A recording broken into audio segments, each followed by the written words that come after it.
Hi అండి, welcome back to my channel. నేను మీ దివ్య. నేను బాగున్నాను, మీరు కూడా బాగుండాలని కోరుకుంటున్నాను. ఎక్కడికి వెళ్ళిపోతున్నాం అనుకుంటున్నారా? మా అమ్మమ్మ వాళ్ళ ఇంటికి వెళ్తున్నానండి. కొన్ని సంవత్సరాల తర్వాత ఫస్ట్ అయితే నేను మా అత్తమ్మ వాళ్ళ ఇంటికి వెళ్ళిపోయాను.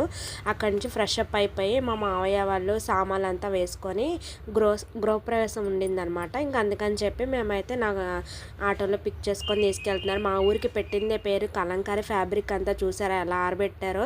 ఇదంతా వెళ్ళే దారిలో అనమాట. నేను పెడన్ నుంచి పోలవరం వెళ్తున్నాం అనమాట మా అమ్మమ్మ ఇంటికి.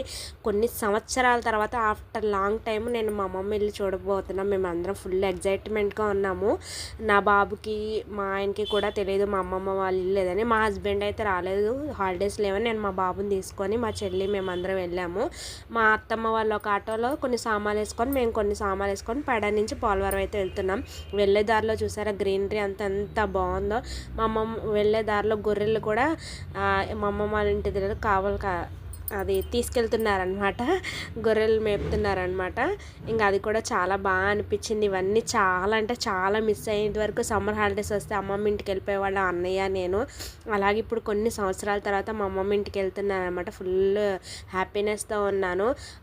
నా మ్యారేజ్కి ముందే మా మావయ్య జాబ్ పర్పస్గా పెడానికి అయితే పోస్ట్ మ్యాన్ అనమాట షిఫ్ట్ అయిపోయారు. అందుకని అప్పటి నుంచి మేము మా అమ్మమ్మ వాళ్ళ ఇంటికి వెళ్ళలేదు. ఇక్కడ కొన్ని జ్ఞాపకాలు, కొన్ని మెమరీస్ చాలా అంటే చాలా ఉన్నాయండి. నా చిన్నప్పుడు మెమరీస్ అంతా. ఈ ఊరంతా చాలా మారిపోయింది. ఇప్పటికీ పల్లెటూరు లాగానే ఉంది. ఇంకొక కొన్ని చేంజెస్ అయితే వచ్చినాయి అనమాట. చూసారంటే పల్లెటూరులో టేబుల్ మీద కూర్చొని మంచిగా అట్లా మాట్లాడుకొని ముచ్చట చెప్పి. మాకు ఉన్న ఊర్లో అమ్మమ్మ వాళ్ళ ఇంటి దగ్గర పెద్ద స్కూలు ఇదేనండి, మల్లవోల్ దగ్గర గవర్నమెంట్ స్కూలు. ఆ ఊర్లో చుట్టుపక్కల వాళ్ళందరూ వచ్చి ఇక్కడే చదువుకుంటారు మ్యాక్సిమము. ఇంకా అక్కడి నుంచి మన ఊరైతే వచ్చేస్తున్నాము, దగ్గరలో ఉన్నామంట. ఈ ఊరికి ఇప్పుడు ఎందుకు వెళ్తున్నామంటే మా మావయ్యకి మళ్ళీ జాబు అటే ట్రాన్స్ఫర్ అయిందనమాట. ఇంకా ఉన్న ఇల్లు అంతా బాగు చేయించుకొని, ఇంకా అప్పుడు అమ్మమ్మ వాళ్ళనప్పుడు గృహప్రవేశం చేయలేదని మావయ్య ఇప్పుడు మళ్ళీ ఫస్ట్ నుంచి చేసుకుందామని చెప్పి ఇల్లు రీమోడల్ చేసి గృహప్రవేశం అయితే చేస్తున్నారు. ముందు ఆటోలో నేను, చెల్లెలు, పిల్లలు ఉన్న, వెనకాల ఆటోలో అత్తయ్య, పిన్నులు ఉన్నారనమాట. ఇంకా మా ఊరు దగ్గరలోనే టెంపుల్స్ అన్నీ చాలా బాగుంటాయండి. ఊరంతా చాలా బాగుంటుంది. ఎన్ని మెమరీస్. ఎంత ఆడుకున్నామో, చెరువు గట్లంట పొలాలంట తిరిగి చాలా అంటే చాలా ఆడుకున్నాము. ఫుల్ మెమరీస్ ఉంటాయి అన్నమాట. ఇంకా మా ఊరికి వెళ్ళే దారంతా ఇట్లాగా చక్కగా ఇల్లు, గుళ్ళు, పొలాలు. మా ఊరు బస్ స్టాండ్ అండి. ఇది చిన్ని బస్ స్టాండ్ అనమాట. ఏముండదు బస్ స్టాండ్ లాగా కూడా. ఒక ఖాళీ స్థలము, టెంపుల్ ఉంటుంది, అదే బస్ స్టాండ్ అనమాట. అక్కడి నుంచి లోపలికి వస్తే ఇక్కడ షాప్స్ కూడా ఏమి ఉండవు, చిన్నగానే ఉంటాయి. ఇదే మెయిన్ బజార్ అనమాట. బజార్ అంటారు అదే అక్కడ అయితే. ఈ బజార్లో చిన్ని షాప్స్ అయితే ఉంటాయి. పెద్దగా ఏమి కూడా దొరకవు అనమాట. పక్కా పల్లెటూరు అనమాట. ఇంకా మా అమ్మమ్మ వాళ్ళ ఇంటి దగ్గరికి అయితే వచ్చేసాము. ఇక్కడే చిన్న టిఫిన్స్, చిన్ని హాస్పిటల్, చిన్ని కిరాణా షాప్ అన్నీ చిన్నగానే ఉంటాయి. ఇవి కూడా చాలా మారిపోయి అప్పటికి ఇప్పటికి. ఎంత మేము ఎవరో కొత్త వాళ్ళు అని చెప్పి ఊర్లో వాళ్ళందరూ అనమాట చూస్తున్నారు.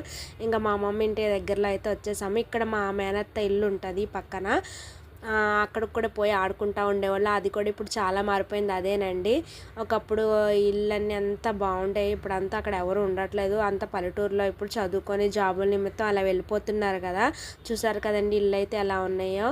ఇంకా మేమైతే వచ్చేసామన్నమాట. ఈ ఎదురుకుండా ఉన్నది హాస్పిటల్. మా అమ్మమ్మ వాళ్ళ ఇంటి ఎదురుకుండానే డాక్టర్ గారు ఉండేవాళ్ళు. ఆగుదుకోండి మా మావయ్య వాళ్ళ ఇల్లు అదే. ఇంకా ఇల్లు అయితే గృహప్రవేశం నైట్ అనమాట.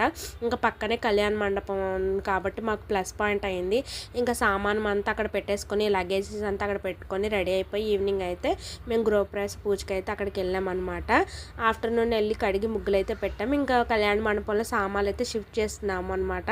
ఇంకా తెచ్చుకున్న లగేజీ బ్యాగ్స్, అక్కడి నుంచి వచ్చిన సామాన్లు అక్కడ అప్పటికే ఫుల్ ఎండ అనమాట. ఇంకా ఇదంతా కళ్యాణ మండపము. ఇంకా ఆఫ్టర్నూన్ అక్కడంతా ఊడ్చి ముగ్గు అయితే పెట్టారు మా చెల్లి వాళ్ళందరూ కలిసి. మేము ఇంకా చిన్న పనులు ఉంటే అవన్నీ చేసుకున్నాము. లోపల అంతా అయితే గృహప్రవేశం వీడియోలు అయితే చూపిస్తాను. ఇంక ఇదైతే మొత్తము ముగ్గు అయితే వేశారు. అక్కడక్కడ బాగాలేదు. ఇంకా మా వాళ్ళు మేము కూర్చొని చూస్తాను అంటే ముగ్గు అలా వేసాం అని చెప్పి చెప్తున్నారు మా చెల్లికి. ఇంకా మళ్ళీ బాగాలేదని చెప్పి మళ్ళీ డెకరేషన్ చేసి మళ్ళీ ఆ గీతలు గీసి ఈ ముగ్గుని 3 సార్లుగా అయితే వేశారు మా వాళ్ళు అంతా కష్టపడి. మొత్తానికి ఏదో రకంగా తీర్చిదిద్ది డెకరేషన్ అయితే బాగా చేశారు. నెక్స్ట్ వీడియో మా అమ్మమ్మ ఇల్లు గృహప్రవేశం ఎలా జరిగింది అదంతా చూపిస్తాను. ఈ చిన్ని జర్నీ వీడియో మీతో షేర్ చేసుకోవాలనిపించింది. నాకు కూడా ఒక మెమరీగా ఎప్పటికీ లైఫ్ టైం అలా ఉంటుంది, మా అమ్మమ్మ ఊరు మెమరీస్ కలెక్ట్ చేసుకున్నట్టు ఉంటుందని చెప్పి ఈ వీడియో అయితే మీకు షేర్ చేస్తున్నాను. ఇంకా ఈవినింగ్ వచ్చేసి నెక్స్ట్ సత్యనారాయణ స్వామి పూజ, గృహప్రవేశం పూజ ఉంది కదా, వచ్చిన అతిథులందరికీ బ్లౌజ్ పీసెస్ అవి పెడతాం కదా. ఇక్కడ పల్లెటూరులో రిటర్న్ గిఫ్ట్స్ ఏమి ఉండవండి, పసుపు కుంకుమ జాకెట్ ముక్క తాంబూలం అట్లానే ఇస్తారు. ఇంకా మేమందరం కలిసి సరదాగా మా పెద్దమ్మ, మా వదిన, పిన్ని, చెల్లెళ్ళు, మా బాబుకి అంతా చూపించి వీడియో అయితే తీసుకున్నాం అక్కడ. ఇక్కడ వచ్చేసి నైట్ ఇంట్లో డెకరేషన్ చేయడానికి పిన్నిను అత్త వాళ్ళ అక్కగారు పూలు అయితే గుచ్చుతున్నారు. చెప్పాను కదండి, మళ్ళీ ముగ్గును ఒక కొలకి తీసుకొచ్చి మళ్ళీ గీతలు అవి గీసి దాన్ని ఒక రకంగా ఆర్ట్గా చేశారు. మొత్తానికైతే ఇదైతే మా జర్నీ వీడియో. నెక్స్ట్ బ్లాగ్లో వచ్చేసి గృహప్రవేశం పూజ, పల్లెటూరు స్టైల్లో గృహప్రవేశం పూజ ఎలా జరిగిందో మీతో తప్పకుండా షేర్ చేసుకుంటాను. ఈ వీడియో నచ్చితే ప్లీజ్ లైక్, షేర్, సబ్స్క్రైబ్.